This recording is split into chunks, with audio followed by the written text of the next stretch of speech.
after somebody watches your video, you generally want them to do something. You've probably put your call to action in your description now, which is great, but there's another way you can encourage people to take action after watching your video, and that's what you're seeing here. So these are called end cards, and you do this in your YouTube account when you're editing your YouTube video. So what this specific example is doing is encouraging somebody to watch another video that I've posted on my YouTube account because YouTube wants to keep people on YouTube. So this is another good way to improve some of your stats and guide your audience. Hey Chamber Pros, I know a lot of us really want our first 100 subscribers on YouTube. However, we probably need some more bite-sized actionable tips to get there. So how do we do that? Well, that's what this video series is all about.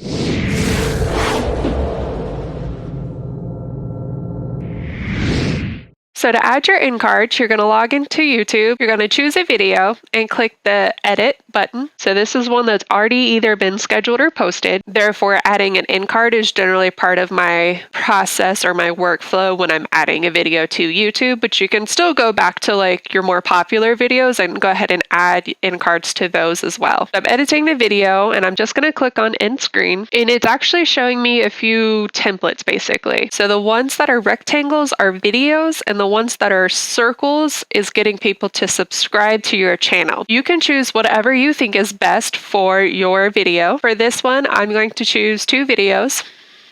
And you can see right away, it's kind of put them in there. So I tend to make the videos bigger to max out that space. And it's also telling you what the video that they're going to choose is. So for this one, it's set to video best for viewer. This is still a video that your channel has posted, so that's fine. And then video for most recent upload. So if you're putting videos up pretty constantly, right now I'm putting up 1 a week, then this is fine. But if you really aren't, then I personally don't recommend this. And what you could do alternatively is choose specific video. I tend to leave best for viewer because why not let the algorithm work for you for once?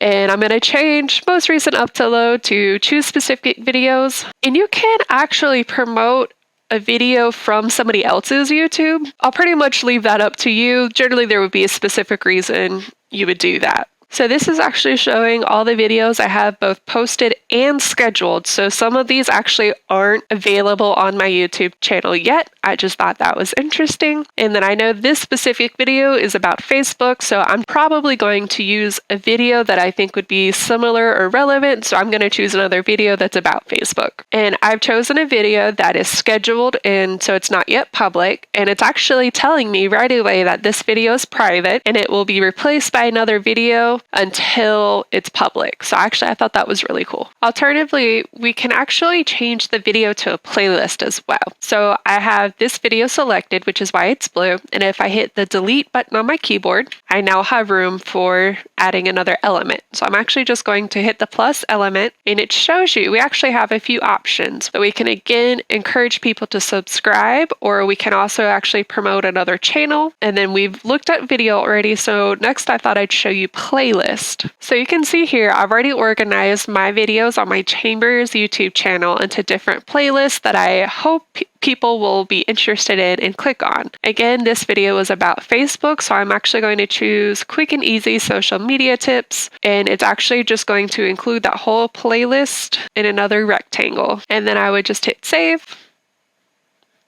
And now when I go to said video and I go towards the end, it is showing me this is my video best for viewer, and this is actually the whole playlist. So somebody can click on the playlist and see all of those relevant videos. If you need to, when you're editing these, you see how when I choose a different video card, this is changing colors. Well, this is showing you on your timeline. I'm not sure if you're familiar with video editing, but it's showing you where it's going to show up on your video timeline. So if you need to, you can edit these a little bit. YouTube doesn't want you to go crazy with it, so it is a little bit limited in that it's pretty much set to this end time. But if you're looking at this blue box, I can shorten the amount of time it appears. So if you happen to have something on screen that you don't want to quite cover yet, you can move them over by just dragging to where you want them to start showing up. So there you have it. I hope that helped and you realize how easy it can be to add in cards to the end of your YouTube videos. But if you come back next week, I'll actually show you how to also add in this kind of template where you don't have to feel like you're adding those cards over to your existing video if you think it will distract or take away from what you're putting out.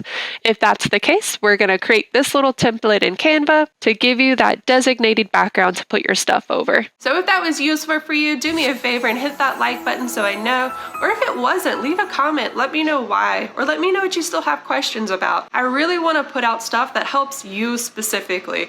My goal is to help you grow your chamber so you can focus on growing your impact in your community.